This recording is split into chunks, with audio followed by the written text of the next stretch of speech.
I feel really good. I was very encouraged that there was bipartisan support.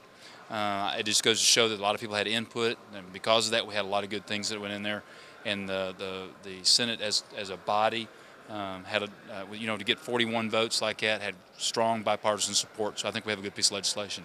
What do you what do you want to get across to the voters about this bill? Why do you think it was important to expand some of these rights? Because I think Georgia's laws need to be simple to read, easy to understand, so that they can make sure they don't get caught in a gotcha situation and end up before a judge and potentially in prison for something they really didn't know that was a crime. So I think that the main thing is that we had the opportunity of clarifying the law, so now law enforcement and law-abiding citizens can easily know where you can carry and where you cannot carry. Explain that to us when it comes to churches and bars. There's been some confusion about how the law is written there. What's the policy there? Okay, right now what we have done with the legislation as it is right now, that we've retained a crime for bars and for churches unless the owner of the bar or the presiding officer of the church says it's okay for you to carry onto their location. That keeps being consistent with the philosophy that private property owners should be able to decide who can carry and who cannot carry on their property. But there was some angst about when it comes to the sensitivity of churches and bars, and so that was the compromise we came up to retain a crime unless the owner or the presiding officer allowed you to carry, as opposed to saying property owners can just flat choose. So I can't just walk into any church with a No. concealed weapon. That's correct. That's correct. You also emphasized that you wanted people to know this is about licensed gun owners. Do you want Yes. to elaborate on that? The important thing to remember is this only deals with people who have gone through the process and have obtained a permit or a license to carry a firearm in Georgia. We're not talking about the general citizen cannot go out there and carry a firearm wherever they want to. You have to go through the process and get a license to be able to legally carry.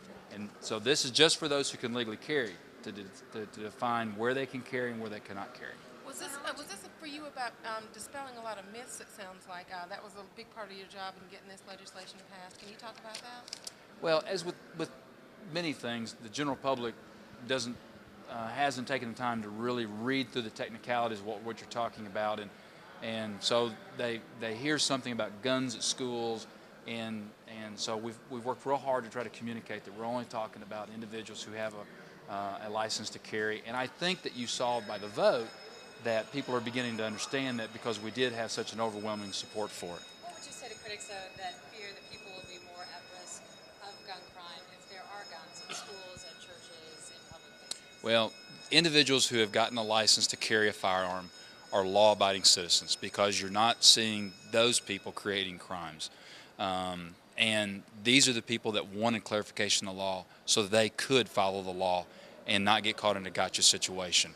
Currently today, there are people that are carrying firearms into shopping malls legally, carrying into banks, and you're not having issues. I mean, 2 years ago, we allowed those with a permit to be able to carry on a MARTA, and people thought that there was going to be all kinds of problems occur. But we haven't seen that. So these are law-abiding citizens that have chosen to make a choice to whether they can carry. They've gone through the process to get a license, and so we're affording them that choice that is, I believe, is confirmed by the Constitution. Do you think it'll pass the House and when? I believe the House will. The strong vote in the Senate. I think there's a lot of support in the House in doing something that brings common sense to identifying and bring clarity to where you can carry a firearm legally. Is there concern, though, it could get confusing with all these property owners making the decisions themselves, church by church, bar by bar? Is there the concern that could be confusing?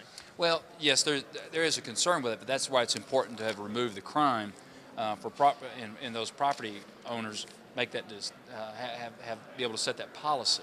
Whereas if I accidentally walk onto your property and have a firearm and say, look, I don't allow it, then I have the ability to correct action real quick without having committed a crime.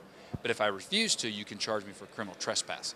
So it allows those who are lawfully carrying to not get caught in that gotcha situation and be able to correct it. So you said retain a crime? You said retains a crime? Retain.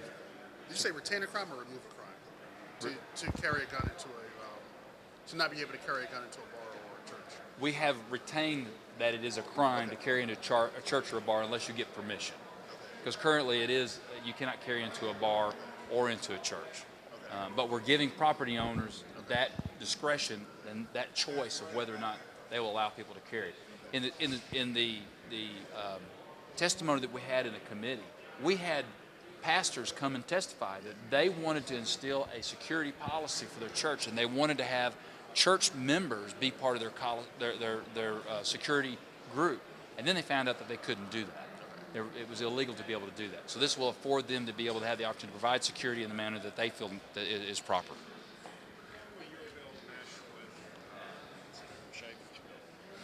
They both were on different tracks, and now passing today, we will have a discussion about what matters we will put in 308, which matters we'll keep in 291, to make sure we don't get in a problem of duplicating language that may somehow conflict. I mean, you saw what happened with the reorganization for the Department of Community Health last year because the governor signed legislation out of order. So we're very cognizant of that, and we want to make sure that that doesn't happen. So I'll sit down with Senator Schaefer and with the House committees to make sure that we separate that.